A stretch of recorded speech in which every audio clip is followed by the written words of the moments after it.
manhã. Val, Osana, ok? Pode ser? Ok, Patrícia. Então, bom dia a todos e a todas, né? Primeiramente, quero agradecer a Deus, né, por este momento que o Senhor ele nos concede de estarmos aqui juntas, né? Mais um momento de encontro, de trocas de conhecimento, de uma aprendizagem para a nossa vida. Agradeço a nossa mediadora nesta manhã, né, a Olivânia. Somos gratos por você ter aceitado, né, o nosso convite, Aurivânia. Muito obrigada de coração. Agradeço a todos vocês que estão sempre conosco, nas nossas formações, junto nessas trocas de conhecimentos. Né? Somos muito gratos a todos vocês. E agradeço aí a Osana, Val, muito obrigada por tudo. E eu quero deixar nesta manhã, né, para a nossa meditação, para a nossa reflexão, uma mensagem, né, de Paulo Freire, que fala o seguinte: educar-se é impregnar de sentidos cada momento da vida, cada ato cotidiano. Então, essa mensagem que eu quero deixar nesta manhã para a nossa reflexão. E agradecer de coração a todos vocês. Muito obrigada e que Deus continue abençoando a vida de cada um. E neste momento, né, para não tomar mais tempo, eu passo a palavra agora à nossa querida diretora de ensino de Araçoiaba, Osana Odete. Está com você, Osana. Bom dia, obrigada, Patrícia. Obrigada desde já a todos e a todas que estão participando, minhas colegas, minhas amigas, meus amigos de trabalho, dessa jornada grande da educação que a gente já tem. Obrigada pela minha querida diretora, viu, Patrícia? Encheu meu ego. Olá, Nós teremos hoje querida uma manhã e esperamos que seja uma manhã muito produtiva, né? Temos pouco tempo de mediação dessa formação, mas que dê para todo mundo aproveitar as palavras de Aurivânia.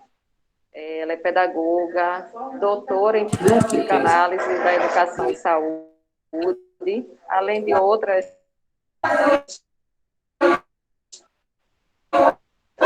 com muita ciência nessa área de aprendizagem significativa, e eu creio que vai ser um momento muito proveitoso, que a gente possa aproveitar todas as palavras dela, toda a prática, compartilhar de experiências dela para trazer isso para nossas salas de aula. E ela tem que ter uma educação significativa, tanto no modelo remoto quanto no modelo híbrido. Daqui a alguns dias, se Deus quiser, a gente vai estar voltando para a nossa sala de aula, para o humano dos nossos alunos. Fique à vontade, Aurivânia, pode dar início à nossa formação. Desde já nós agradecemos a sua presteza, a sua colaboração com o nosso município nesse momento formativo. Então, gente, bom dia, né? Perdão, começar da pior maneira possível, né? Que a gente tentou aqui entrar pelo notebook, mas não conseguiu, não. Estou pelo celular, estou com o notebook aqui vendo vocês, mas estou falando com vocês pelo celular. Tá certo? Então, assim, eu gostaria de dar as boas-vindas a todas e todos, se houver algum, né, homem, ou alguns homens, dar as boas-vindas a todas e todos, que sejam todos muito bem-vindos e bem-vindas. E é apenas um bate-papo de uma professora para outros e outras professoras, né? A verdade é o seguinte: eu estou com 27 anos de magistério e em 27 anos eu tenho experiência, sou professora de educação infantil há mais de 20, estudei, trabalhei no EJA, trabalhei no Fundamental. Então, assim, a minha prática, a minha fala, é uma prática de quem está dentro da sala de aula, como dizem os teóricos atuais, né, no chão da escola, que eu acho que é uma metáfora que não é muito, assim, que não contempla a gente o chão da escola, mas que contempla a gente é a sala de aula mesmo, né? É a prática, é o nosso dia a dia, é a nossa intervenção. E aí, para a gente falar sobre a gestão da sala de aula, que é o nosso tema, a gente... peraí, só um minutinho. Quero dizer que, como professora, como estudante, como pessoa ativa, profissional, eu quero dizer que a gente não pode ter um diálogo a partir do meu monólogo. Se vocês quiserem falar, ativa a mãozinha aí. Eu pedi para o pessoal da secretaria para ficar atento a essa questão. Se alguém quiser se posicionar, se alguém quiser discutir, se alguém quiser fazer uma pergunta, ativa a mãozinha aí e faz a pergunta, o pessoal libera o microfone, ou a gente escolhe durante ou depois da nossa fala. Tá certo? Então, o pessoal que está organizando, aí dá uma resposta para a gente saber como vai ser. Se vocês podem intervir durante a nossa fala, se vocês querem intervir depois que a gente der uma paradinha, uma pausinha para essa discussão. O que é que vocês acham? Porque monólogo, para mim, não é um negócio muito bom, não. Eu gosto de discutir, eu gosto de intervir, eu gosto de participar. Então, eu acredito que existem pessoas que também gostariam de fazer essa discussãozinha. E aí, o pessoal que está organizando? Aurivânia, pode sim, no momento, né? É uma troca de conhecimentos e no momento da fala, né? Da reflexão da sua palavra, pode sim, no momento a gente falar, a gente tirar nossas dúvidas, com certeza, viu? Ok, gratidão. Eu que Então, agradeço. vamos lá. A gestão da sala de aula, que é o tema que a gente vai discutir, eu coloquei desafios e especificidades. Eu vou fechar aqui o meu notebook, gente, porque ele está fazendo eco. Só um minutinho, dá licença. Eu vou sair.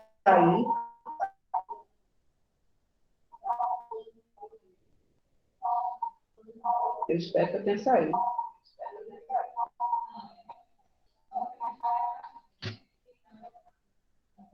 Então, a gestão da sala de aula, a gente distribuiu desafio e especificidade. E o notebook continua falando. Fechei para ver se ele diminui.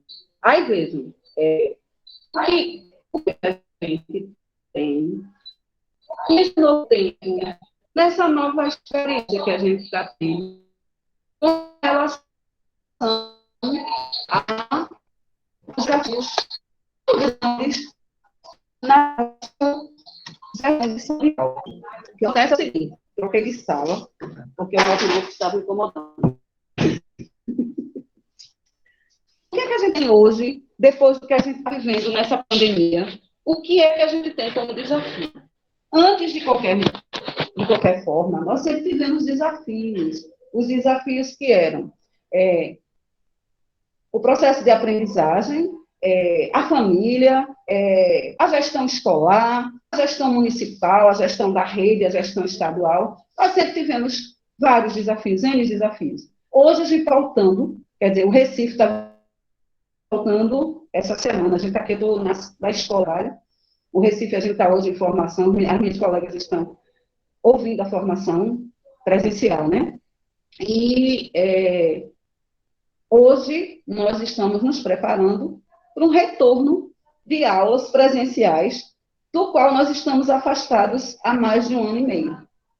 Então, há um outro desafio. Hoje há um outro desafio que se chama: como é que a gente está para voltar? Como é que os estudantes estão? E eu saí como?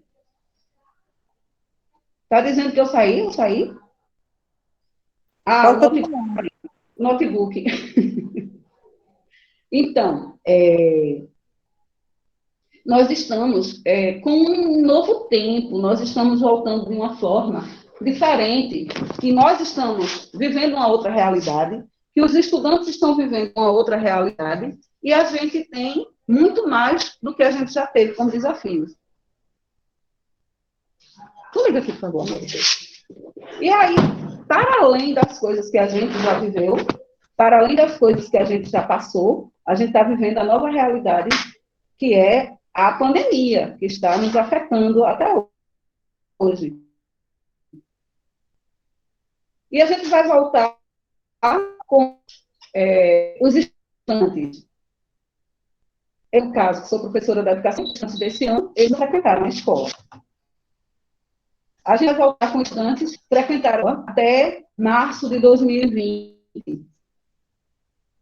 A partir do segundo ano, quem já era do segundo ano, entrou no primeiro ano, em março de 2020, nunca foi na escola. Vai encontrar a escola com a defasagem, um déficit, tanto na questão da aprendizagem, quanto na questão do emocional, da construção socioemocional.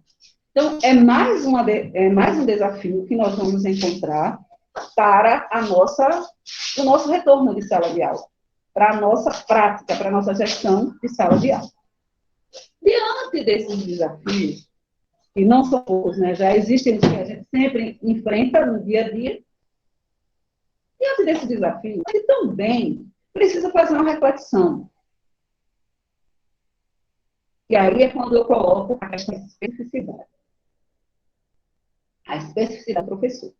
Antes da gente ver a especificidade do professor, a gente precisa pensar, avaliar, lembrar a questão da aprendizagem. Eu sempre discuto a questão da aprendizagem.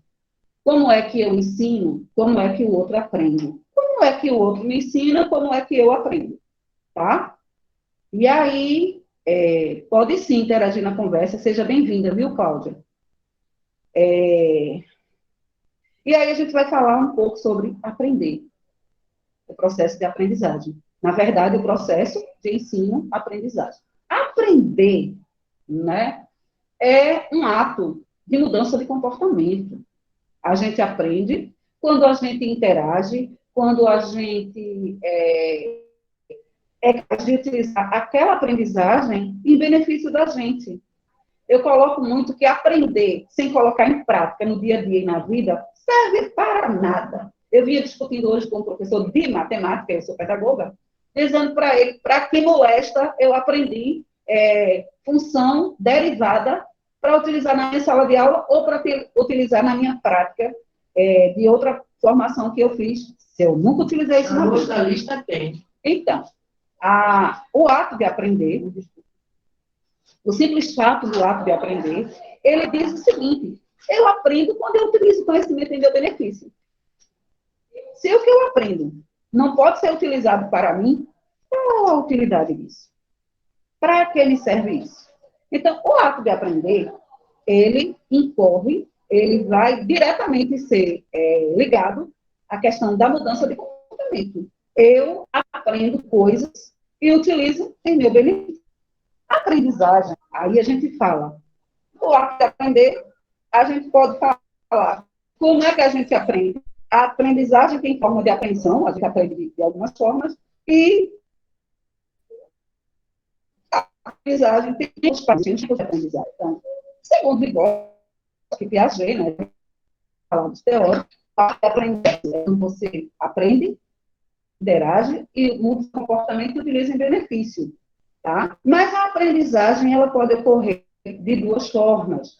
Ela pode acontecer de forma positiva e de forma negativa. A aprendizagem também, ela trabalha, a gente aprende através de estímulos positivos e negativos, tá certo? Por exemplo, aprender é uma característica do humano, mas também até dos animais. E a gente aprende por estímulos. Estímulos positivos e estímulos negativos. E aí, Carl Rogers e Skinner falam as suas teorias explicando a questão dos estímulos. E a gente aprende na escola, a gente aprende na vida, a gente aprende na brincadeira, a gente aprende na igreja. A gente aprende que está em processo de aprendizagem. E a gente, como eu já estava dizendo, aprende de forma positiva ou de forma negativa. Existem estímulos, por exemplo, que é essa especificidade que a gente vai utilizar. Como é que a gente tem a intenção de ter marcado a vida de alguém, a vida daquelas pessoas que a gente lida durante um ano. Né? A querer a gente aprende, exatamente. E é natural o ato de aprender, né? E o ato de ensinar também. Agora, nós que somos professores, nós que somos professores, precisamos, sim, nos dar a condição, a capacidade, né? A habilidade de ser mediador. E aí, entram Piaget, entram Paulo Freire, tantos outros teóricos, e esses são os que eu mais gosto, né? Do país, mas a gente tem preferências. Então, nós somos os facilitadores. Nosso papel é promover um diálogo, promover um processo, investir nesse processo em que o outro aprenda, em que o outro apreenda, em que o outro utilize esse conhecimento em seu benefício. Né? O que é que a gente tem o maior prazer, principalmente quem é professor dos anos iniciais, da educação infantil, no caso, que já foi também professor de primeiro ano de anos iniciais, a gente tem o maior prazer em alfabetizar.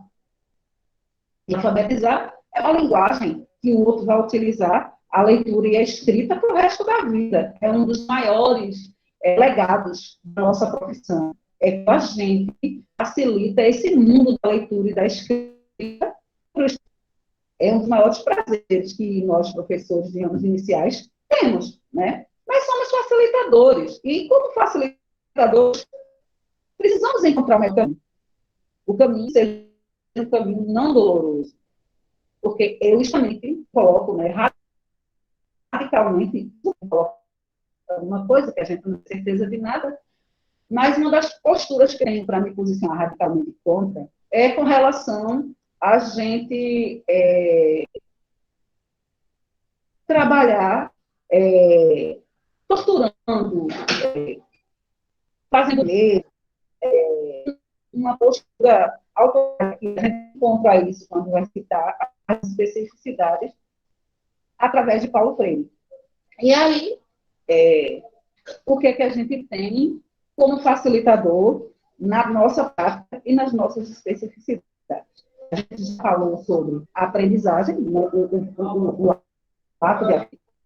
Falou que a aprendizagem pode acontecer com estímulos, através de estímulos negativos. A gente já falou que a aprendizagem acontece em qualquer instância, porque é um ato natural. A gente precisa respeitar os tempos de aprendizagem. Cada pessoa tem tempo para aprender e um jeito de aprender.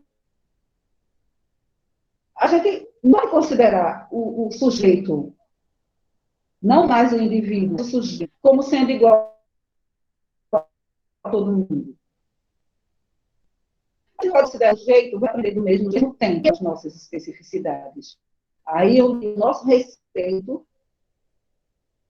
ao jeito. Aí onde entra o respeito às diferenças. Aí onde entra a questão de que eu aprendi desse jeito, mas realmente o outro não é obrigado a aprender como eu aprendi.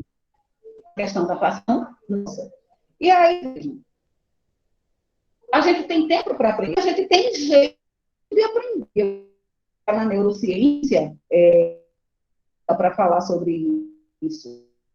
A neurociência, somos sujeitos que de ser mais auditivo, visual, sensitivo. É aquela questão de que tem pessoas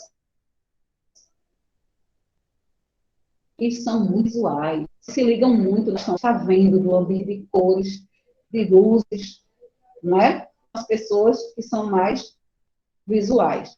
No meu caso, eu aprendo muito mais por ouvir, eu gravo muito mais, eu sou mais auditiva. O que eu escuto fica muito mais fixado em mim. E tem o sensitivo, né?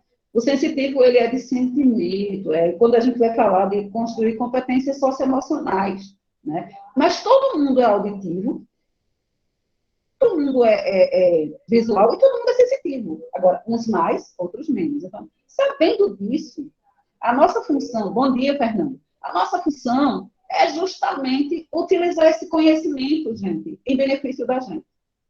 Em benefício da gente enquanto professor facilitador. Essa é a nossa função. A gente sabe que a pessoa aprende de todo jeito, de qualquer forma. A gente sabe que a pessoa pode aprender e é muito melhor utilizar estímulos. O que, é que a gente pode fazer? A gente vai estimular. A gente vai estimular essas pessoas, esses estudantes, de maneiras que a gente consiga atingir a sua capacidade de percepção auditiva, visual, sensitiva. Tem uns que são mais auditivos sensitivos, mais visual sensitivo.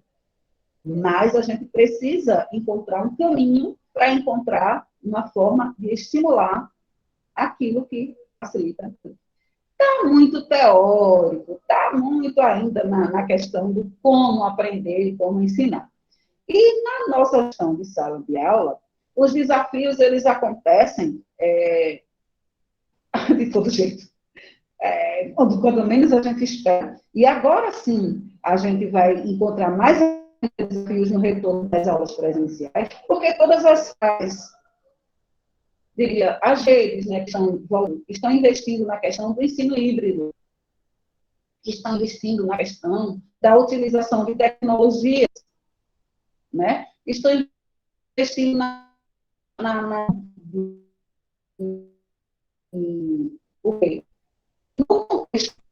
no contexto que a gente vai viver, no contexto vivenciado agora, das aulas presenciais, a gente sabe que por conta da aglomeração não vai poder cortar todo mundo na sala de aula.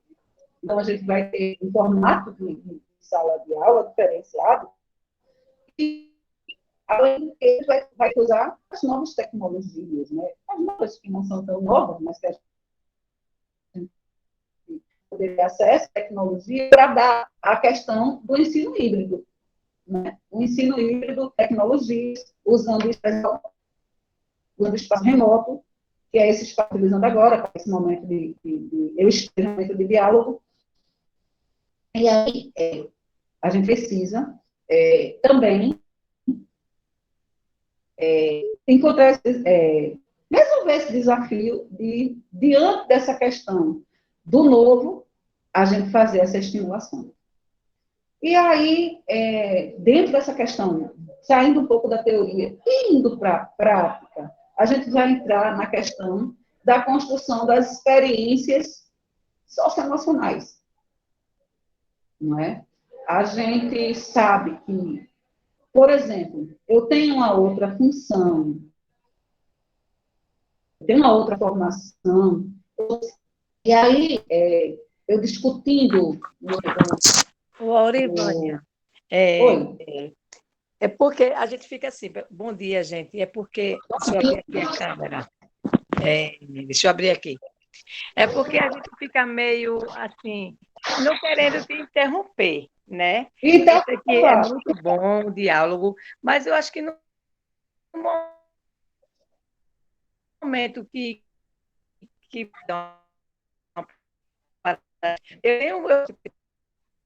eu não gosto de monólogo, né? nem com ratos, nem eu não gosto, entendeu? Aí então, mas aí a gente, falando de mim, fica assim meio envergonhada, querer. Agora, o cínio quando começar a falar com psicanalista, né? Então, seria interessante se você, assim, falasse, alguém tem alguma coisa a falar, alguém quer, né, interagir, porque aí a gente fica mais à vontade, entendesse? Eu, pelo menos, desde o começo, da tua primeira fala, quando você falou em relação a que nós não somos chão, né, chão da escola, né? Você fez essa reflexão. Eu, pelo menos, eu acho que o chão, quando a gente fala, no caso desse autor fala aí, ele fala em relação ao alicerce. Somos alicerce, sim. Somos alicerce de construção de conhecimento, somos alicerce do saber. Não somos todo saber. Como você diz, a gente está sempre aprendendo. Mas eu, pelo menos, quando a gente está aprendendo a andar, a gente engatinha, a gente faz parte do chão, esse é alicerce. Isso é o meu ponto de vista. Em questão dos desafios que você falou, além dos desafios, a gente tem hoje mais medo do que desafio. Vamos voltar? Sim, mas vamos voltar com medo. O desafio, acho que a gente, como professor, a gente sempre teve, né? Em questão de buscar, desafiar e até atingir aqueles objetivos. E no dia que a gente não tiver nada a fazer, não tiver um desafio, acabou-se. Qual é a nossa função? Né? Agora, eu acho que o medo surpreende, mas nesse momento que estamos vivendo, né, desafios. E para finalizar, pelo menos essa partezinha que agora você falou, né, que quem é que vai cuidar de nós? Quem é que cuida dos nossos medos, né, das nossas angústias? Somos seres humanos, né? Temos que saber, temos que ouvir, mas quem vai cuidar da gente? Ser como pessoa. Né? Ai, não, adulto, minha gente, nós somos adultos, mas somos seres humanos. Né? Nós temos os nossos sentimentos, né? Nós temos quem vai cuidar da gente. Né? É isso que eu penso. Será que todo mundo tem condição de ir no psicólogo, fazer uma psicanálise? Quem é que vai cuidar de nós? Viu? Então, seria interessante toda vez que eu sempre gosto de falar, sabe? Aí eu levanto só a mãozinha assim, aí tu me vê, tá certo? Desculpa cortar, Vicky, mas é porque eu perguntei no começo, vocês podem interagir, mas em qual momento eu poderia entrar? Entendeu? Na verdade, eu perguntei no início se a gente poderia guardar um tempo para isso ou se a gente ia interagindo durante a fala. Entendes? Eu Aí entendi, mas aí não ficou dito como é, seria, né? não ficou claro. Não Aí vocês ficou. eu termine um pensamento e pergunte se alguém quer concluir, quer falar alguma coisa, não é? Não seria mais interessante? Que aí ficaria um diálogo, não ficar. Porque é tão bom você visões. Nós, não de mim ser doutor feito você, ainda possa ser Não, que você não, é isso. né? Mas a gente tem as nossas limitações, né? Já eu não dizer que eu sou uma doutora, né? Até em questões de conhecimento, de estudos, de aprofundamento, né? Isso aí de jeito nenhum. Mas a gente mesmo numa simples simples assim, porque às vezes dependendo do nosso empenho é uma coisa tão importante, né? Então, seria interessante a gente fazer essa troca, tirar as nossas dúvidas, como eu estou tendo agora contigo, né? Então, se eu tiver mais alguma dúvida, eu levanto minha mãozinha para não te interromper, tá bom? É para interromper, eu deixei as meninas muito à vontade com essa relação, porque eu sou esse tipo de pessoa que eu interrompo, vou logo avisando, eu interrompo sim, eu sou professora tanto quanto, entendeu? E pode estar o presidente da República, eu interrompo sim, se eu tiver dúvida, tá bom? E a questão da escola, só para esclarecer, não para me posicionar, porque uma coisa que eu aprendi é que eu não tenho certeza de nada, eu tenho opinião. Eu estou aprendendo tanto quanto. A noção da escola, eu não penso diferente nessa questão que você falou, não. É porque o chão da escola está muito atrelado a uma questão de disputa da classe social, a opressão, o opressor e o oprimido. E tem muito essa fala, eu sou sindicalista, eu sou sindicalista, porque aí, em momento eu ia falar que eu sou sindicalista. Porque quando a gente for falar da especificidade do professor, eu vou falar, inclusive, que a gente precisa lutar, a gente precisa se posicionar pelas questões que são nossos direitos, pela questão da valorização profissional, pela valorização do magistério, né, pelas condições de trabalho. Eu que defendo mesmo essa questão da escola, mas quando eu falo do chão da escola, não é o chão da escola me reportando a sala de aula, mas a luta de classes, tá? Agora, tá vendo como é bom?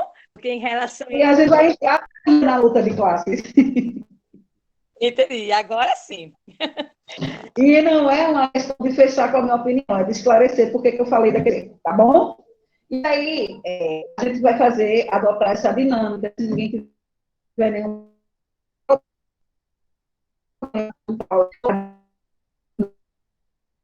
dinâmica, a gente um pensamento e puta para discussão, para ver se há dúvida. Como eu estava falando, como psicanalista, eu ia dizer coisas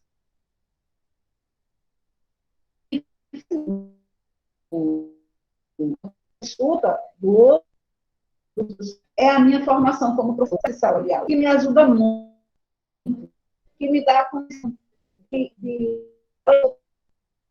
na escola. Consegue também a audição, se a gente não respeita, não escuta o outro também não vai respeitar, nem vai escutar a gente. Na minha prática, a gente, eu me reafirmo na minha discussão, na minha fala, no meu discurso, gente.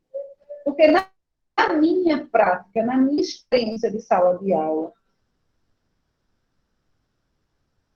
eu sou uma professora que eu tenho experiência na gestão escolar, eu estou me apresentando na gestão de uma escola em Recife, mas estou numa sala de aula em Olinda, sou professora de educação infantil em Olinda. E aposentei com o meu histórico de estar disputando chapa de sindicato, de entrado no sindicato de Recife.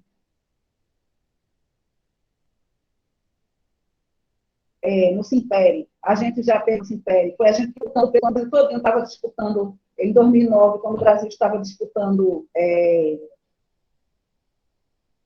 a questão do reajuste salarial. Em Recife, a gente decidiu que queria o piso, porque apresentava 30% de aumento e o reajuste, de acordo com o TES, dava 12, no máximo 14, e ia dar 5, 6. Então, assim, isso aí que eu me coloco. Na minha experiência, eu tenho experiência de sala de aula, do chão da sala de aula, né, como alguns colocam. Eu tenho experiência de ter sido disputando ainda o campo. Quando voltar, a gente vai sempre disputar o sindicato. Não que ache unânime na questão do sindicato, mas eu acho que é não atribuir. Eu acho que eu também represento minhas ideias e eu vou disputar, tá certo? Então, e disputar democraticamente e ganhar isso é uma questão dialética mesmo do dia a dia.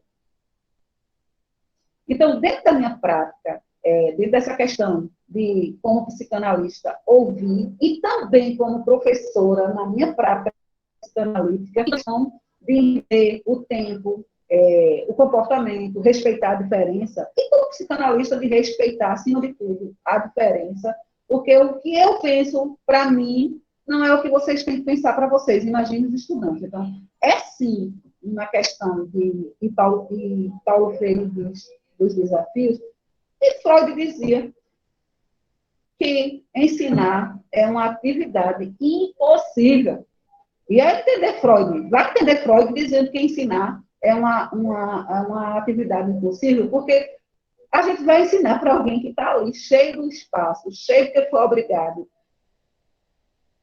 E a gente ainda vai impor de uma forma, porque essa escola do país, né, gente? A escola da gente também é um pouco parecida, já sofreu alguns avanços. A escola da época de Freud era uma escola de imposição mesmo, de autoritarismo mesmo, uma escola em que o aluno era tábula, o quadro em branco, e a gente era o informador, aquele que acumula as informações e o conhecimento. Então, quando a gente sai dessa visão, aí a gente vai entender qual é a visão da sala de aula hoje, da escola hoje, de como a gente quer trabalhar hoje.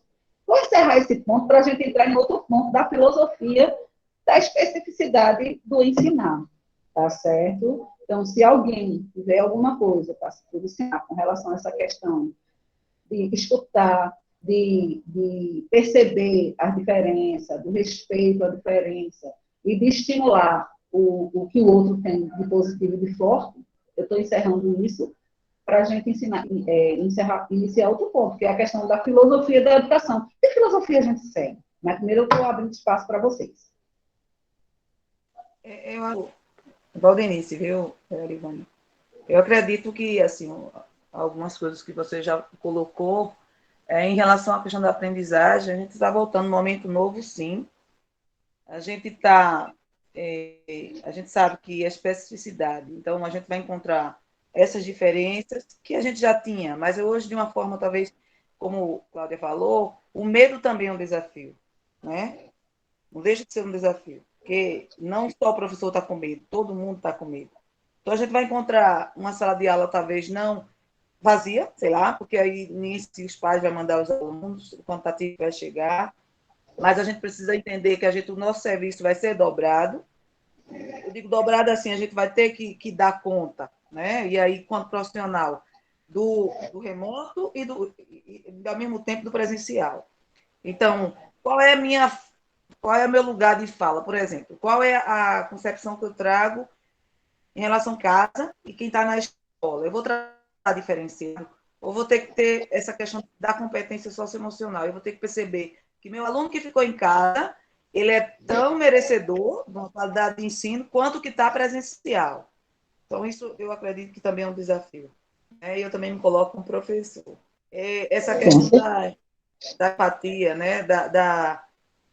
Do respeito, de perceber essas diferenças, de perceber as dificuldades que essa aluna vai ter, né? Que esse educando vai ter. Né? E aí vem a questão do equilíbrio socioemocional. Aí eu queria que você passasse essa questão da competência socioemocional. De que forma nós, professores, nós, professoras, podemos interagir, né, sem invadir o espaço do outro, mas ao mesmo tempo de não perder a nossa identidade de profissional. Né? Não é um fazer de conta. Eu vou passar de aula a fazer de conta? Ou eu vou continuar fazendo o que a gente faz no remoto? A gente tem muito tempo, mas a gente, de certa forma, está meio perdido, porque ninguém esperava por isso. Né? A gente cada vez mais está distante. Então, de que forma eu posso chegar mais presente, mesmo com esse aluno que vai ficar em casa? Mesmo com essa realidade que eu vou encontrar? Muitas vezes dividir em três, né? Para esse aluno que tem acesso à tecnologia, para atender esse aluno que não tem acesso à tecnologia e desse aluno que vai ser presencial. É isso. Então, Val, vê só isso aqui, ó. O plano estratégico da Escola Municipal Sede da Sabedoria, a escola que eu dirigi, que estou me aposentando. Esse plano estratégico, a gente construiu ele para o retorno, né? Aí vamos falar sobre o medo, depois eu falo um pouquinho sobre esse plano, e aí eu falo da questão, queria falar sobre a filosofia, né? E falar o medo, falar a questão da competência socioemocional, falar a questão do desafio de ir nessa realidade que tem vários tripés.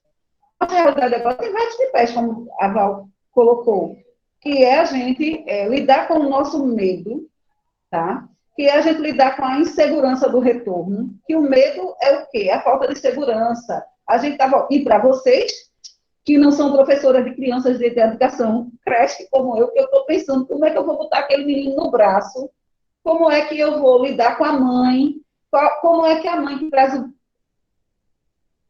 a criança já deve estar com 2,5, os meninos começam com 2 anos, a mãe traz aquela criança gripada, com diarreia, a criança com febre. Ela só pode ir na creche. E a gente tem que ficar. E como é que eu vou negar para aquela criança o acolhimento, o apoio, aquele carinho que eu tenho que dar? Eu preciso dar.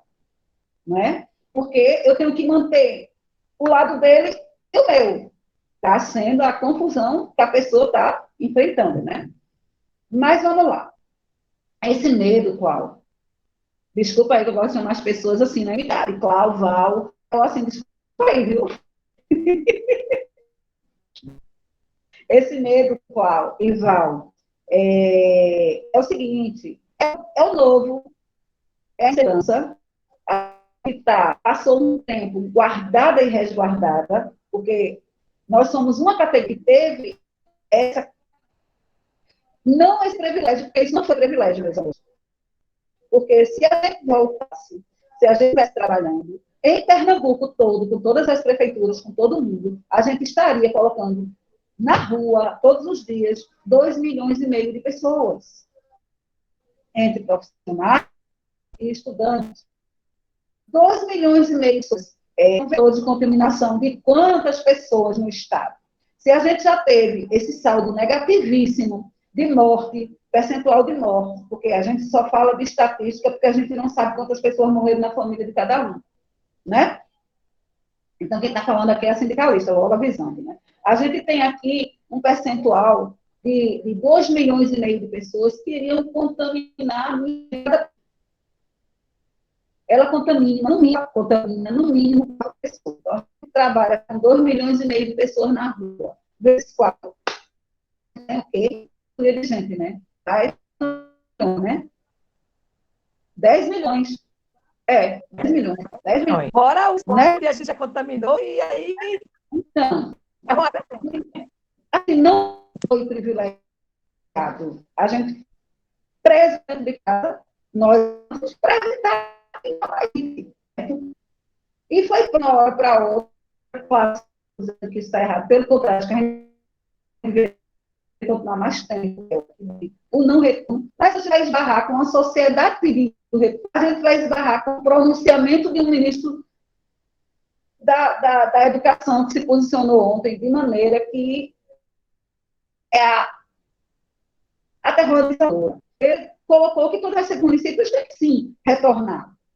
Enquanto a gente vive uma discussão, minha gente, em que deputados, acho que há mais ou menos um mês, estavam discutindo a educação em casa, a educação de tutoria. Veja que absurdo, como a gente vive um momento tão, assim, opostamente de opiniões que são posicionadas e colocadas na sociedade. Um grupo defendendo a escola, a escola não, a educação tutorial em casa, tá certo? E outro grupo dizendo que a gente, ou o professor volta, que o professor é tudo vagabundo, ou a sociedade vai ter um déficit maior na aprendizagem. E a gente sabe que há um déficit de aprendizagem, a gente não pode correr disso, nem se negar isso. A gente sabe, sim, que a nossa função de professor, de educador, de facilitador da aprendizagem, o pai, a família não dá conta. Olha, a escola, mesmo sendo a escola privada, que dá aquela aula remota de 4 horas e 20, que a criança desliga, sai. E vou dizer, o meu neto disse com todas as letras, eu não quero assistir essa M muito grande, não. Veja. Então, assim, a gente sabe que mesmo com todo esse aparato tecnológico, como a Val falou, a criança ela não dá conta disso sozinha, a família não dá conta disso. Então, sim, nossa função, nosso papel é muito importante. Mas a gente está lidando com a questão da vida, da garantia da vida, que a gente vai lidar com ela no retorno da aula presencial. Só que tem um detalhe, meus amigos. Aí eu falo da questão política pessoal. Eu nem estou falando de política partidária. Estou falando da política de cada um de nós, tá certo? Os professores do Estado voltaram. Então, quando a gente tem uma categoria que massivamente é maior do que nós, porque, vejam, nós somos funcionários municipais. É claro que os professores do Estado são significativamente maiores do que cada município. Os professores do Estado encamparam greve e estão aí trabalhando, dando aula e morrendo, e pegando Covid e morrendo. Muitos professores do Estado morreram. E a gente tem conhecimento disso. Então, a gente está lidando com uma questão de posicionamento quando a gente entra na filosofia educacional. Que tipo de filosofia eu defendo para a minha prática de sala de aula? Porque quando eu falo da filosofia, diretamente está ligada à política que eu trabalho comigo, com os meus ao redor, no meu dia a dia. Então, veja, uma coisa que a gente, como professor, eu usei esse discurso durante muito tempo, eu escutei pessoas usando esse discurso durante muito tempo, mas quando eu refleti esse discurso, eu fiquei pensando de que lado eu estou.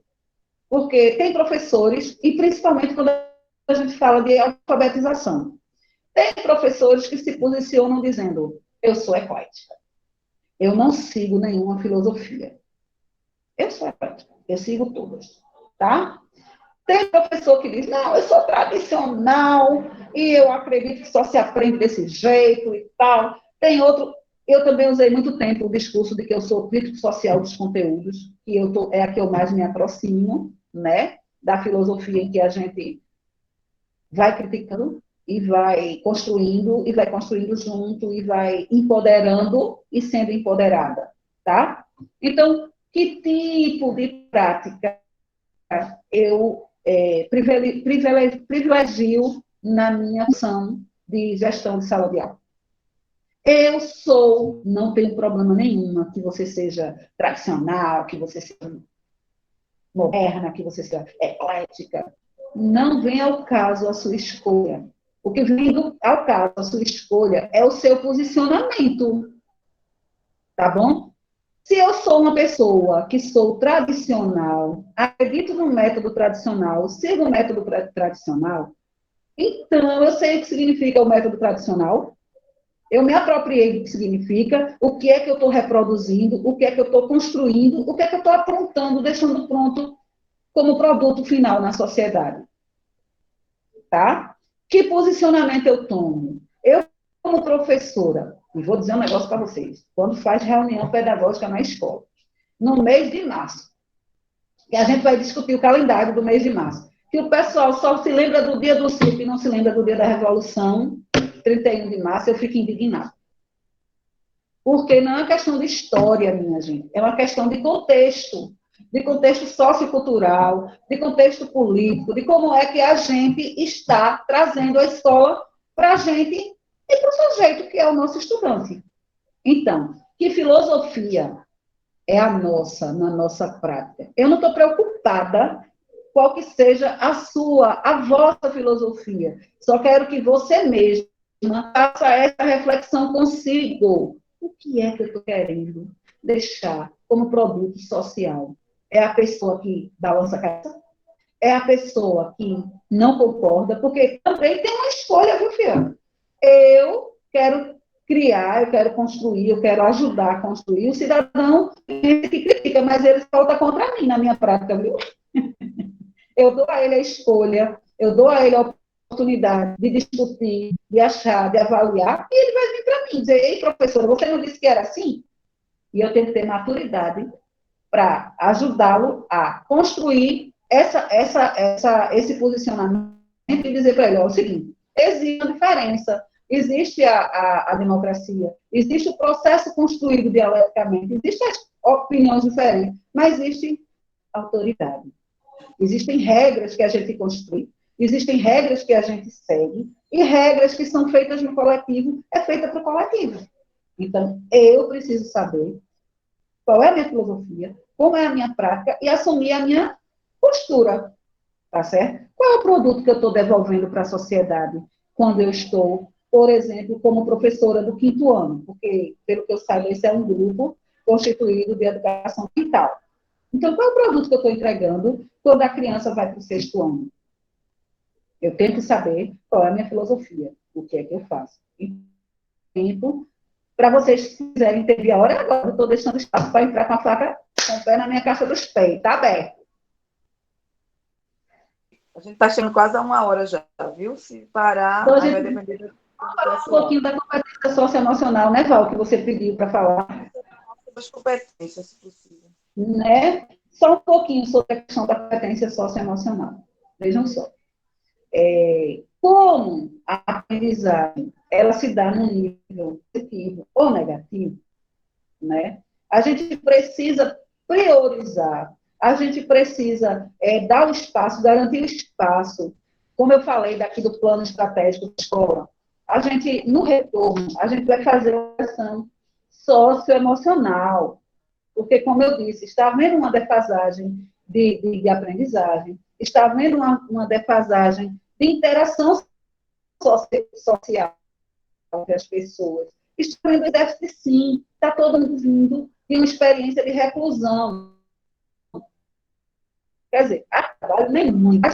Não existe a rede social, então a gente passou mais tempo em casa que na rua, do que nas relações com os outros sujeitos. Então, o que a gente precisa, de fato e de verdade, é garantir que as experiências promovidas, primeiro, a gente tem que ouvir, a gente tem que perceber a necessidade. A gente não vai ter o acolhimento presencial do abraço, a gente não vai ter o acolhimento presencial da proximidade, a gente já vai chegar numa realidade em que a gente vai estar distante, em que manter a distância é o que salva a vida, tá? Mas a gente tem a compreensão, a gente tem a experiência, pelas informações que a gente fez, pelas experiências que a gente já tem, o óculos já está ficando embaçado.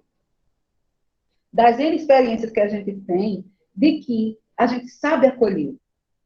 Por exemplo, a gente está fazendo aqui na escola, em como um todo, né, um projeto de acolhimento, em que há um tema, e a gente pode escolher na sala de aula o tema, a proximidade, atividades que, como Val disse, a questão do ensino híbrido. Val, na sua fala, você disse que não sabe se vai ter maioria ou minoria na sala de aula. E principalmente em Araçoiaba, que a gente também não sabe. Mas veja, é uma realidade que cada cidade, cada município, cada escola tem a sua. A gente vai ver o seguinte, principalmente em decorrência da questão da falta de tecnologia, de acesso à tecnologia, a gente vai ter os pais optando pelo presencial. Né? Alguns pais que ainda têm a consciência da importância da vida, alguns, mas a prática vai mostrar para a gente, olha, pela experiência de escola particular, que eu tenho visto da escola privada, e não é escola particular, escola grande, não, é a escola do bairro, aquela escola pequenininha, do criancinhas pequenininhas, em qualquer idade, dos pais, qualquer escola, eu tenho impressão, inclusive por falta de tecnologia, que nós não vamos ter sala de aula vazia, não. A impressão que eu tenho é que realmente a gente vai ter os 50% da turma. Claro que no dia a dia a gente não tem uma frequência total de 100%, mas assim, de 3, 4 crianças que faltam, acredito que no retorno a gente vai ter 50% da turma mais ou menos presente ali. Inclusive por conta dessa questão da falta de tecnologia, de acesso à internet, de acesso a equipamentos. Agora, a escola se pretende, eu não sei se é o caso da Araçoiaba, essa questão de ensino à distância, porque o dia que não estiver em casa vai ter que manter o ensino remoto, vai ter que usar tecnologia, vai ter que ser ensino híbrido, usar as técnicas e as coisas. Mas, assim, a questão emocional é uma questão de acolhida, é uma questão de ouvir, é uma questão de dar liberdade, é uma questão de democratizar o espaço e democratizar as relações. Então, a construção socioemocional, nesse momento, ela é muito importante, ela é muito significativa, porque a gente precisa acolher da melhor maneira possível, atender como se fosse,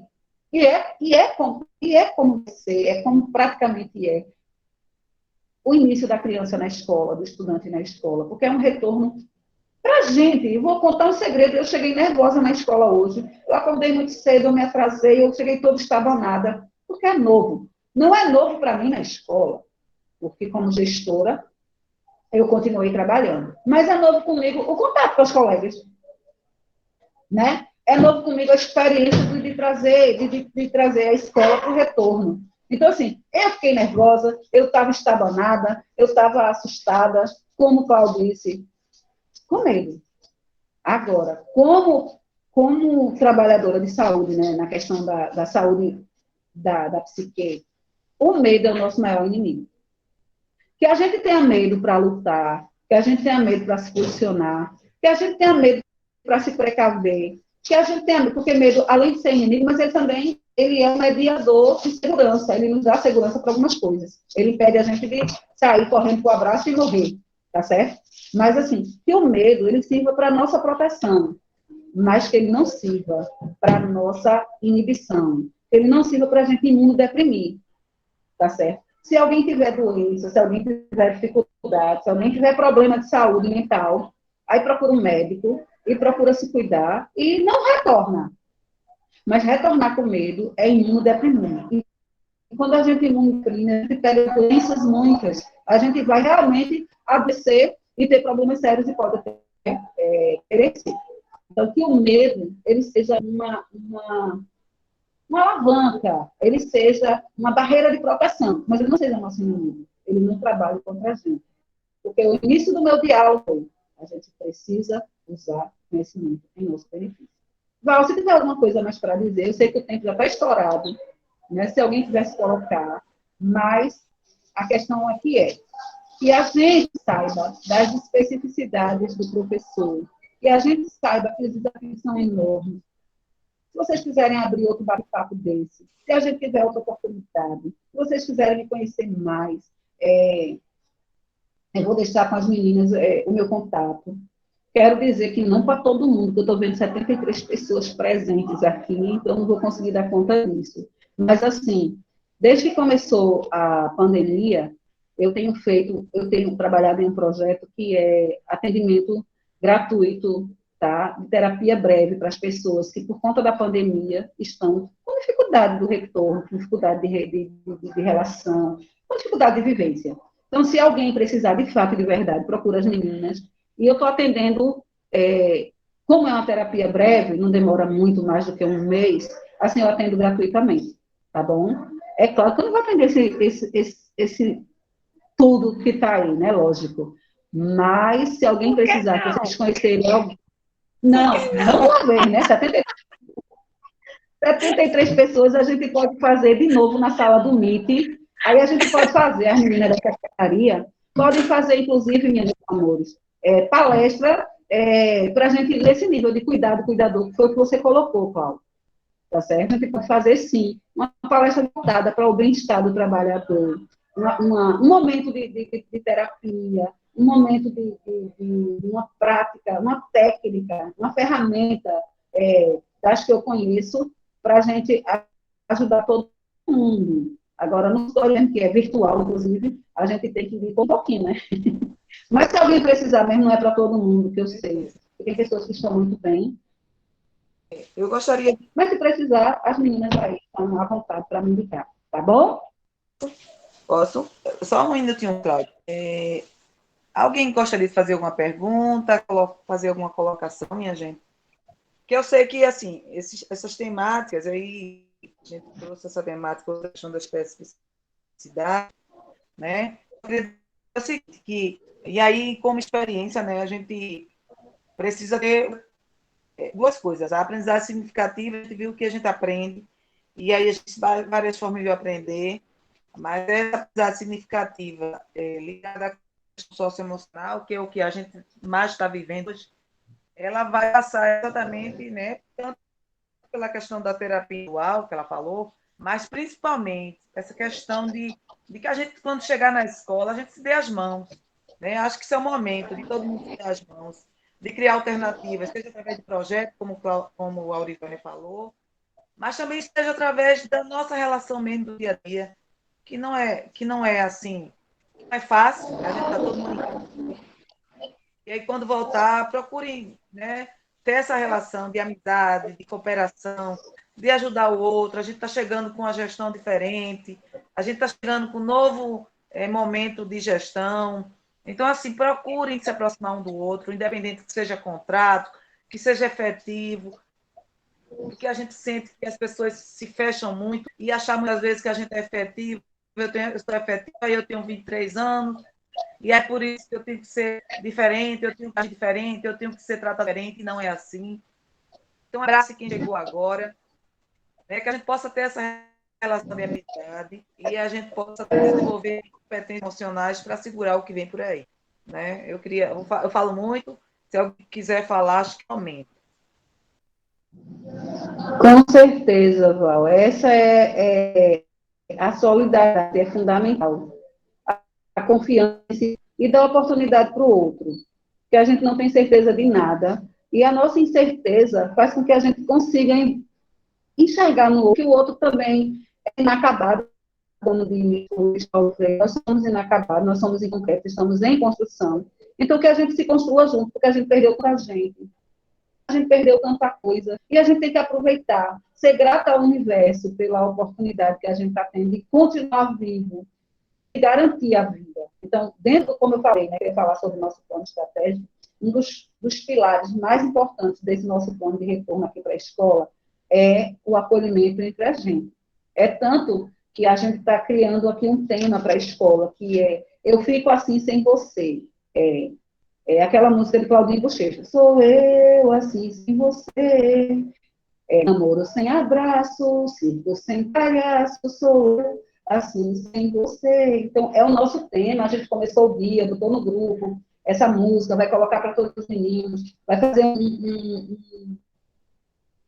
um vídeo, né, para colocar todo mundo, os alunos que já são da escola, os estudantes, professores e tal, para a gente fazer esse abraço virtual, para a gente acolher. Porque, como eu disse, o desafio é que não pode ser corpo, mas pode ser sim de atitude, pode ser de olhar, ser de falar, ser que a gente saber que é tão importante estar bem vivo e que a gente precisa garantir que o medo não seja nosso inimigo, mas que ele seja nosso aliado. Que o amor, que a fraternidade e a solidariedade, acima de todas as coisas, elas estejam com a gente. Gente, a gente vai ser muito feliz ainda, tem espaço para isso. Amém, amém, Tá? amém. Né? Então, pela excelente e proveitosa, né, explanação, né, que a nossa mediadora, né, Aurivânia faz. E agradecida a todos, né, pela participação, primeiramente a Deus, né, por conceder nós mais um dia, né, e dizer mais uma vez que obrigada pela atenção de todos e bem-vindo, né, ao segundo semestre, tá certo? Fique com Deus. Beijo a todos. Um abração para todo mundo, um abraço virtual. E eu não sou uma pessoa de fala vazia, viu, gente? Meu discurso ele está dentro da minha prática. Então, a proposta, se vocês precisarem de uma prática coletiva, de uma técnica integrativa coletiva, estou aqui para isso. E se precisar de algo que vocês saibam que realmente precisa da ajuda da profissional, eu estou aberta para isso, tá bom? Pode ser para a equipe. Gente, ó, vê só, quando a gente vai sortear, a gente tem um negócio que diz assim, vamos sortear, mas para a equipe técnica não pode. É absurdo, né? Todo mundo trabalhador. Todo mundo, hein? Tá certo? Tá É para bem. ter uma sujeito que precise, que a gente, como eu disse, solidariamente vai querer ajudar um ao outro, tá bom? Fiquem com Deus, muito obrigada, gratidão, verdade. Fiquem bem. Muito Amém. obrigada. Deus abençoe. Antes de encerrar, antes do pessoal sair, queria dar um informe. Vejam só, minha gente. A gente teve alguns atropelos, inclusive, né? Assim, a gente. E aí eu vou falar em relação ao primeiro ao quinto ano, né? A Aurivânia, assim, coisa bem, né, de emergência, porque na verdade tinha outra formadora, mas ela não pôde, tá certo? E substituiu. A gente só tem a agradecer, né? Porque realmente, não por questão da substituição, mas no sentido de que a gente é grato o tempo todo, e aí toda formação, toda informação é levada para a nossa prática. Dizer que na próxima sexta, dia 23, a gente vai ter formação com o Agostinho Rosas, que é da UPE, e aí da EJA, e também o pessoal do primeiro ao quinto está convidado, tá certo? Como a gente também participou hoje enquanto EJA, vocês também do primeiro ao quinto se sintam convidados para participar da formação sobre a temática metodologia freiriana nos dias, na atualidade, né? Então, assim, quem puder participar às 9 da manhã, tá certo? Com Agostinho Rosas. E muito obrigada, né? E eu passo também a palavra para a Patrícia. Se tiver alguém que queira falar alguma coisa a mais. Graças a Deus, o Meet hoje está nos agraciando, até agora não parou. Vai lá, Patrícia.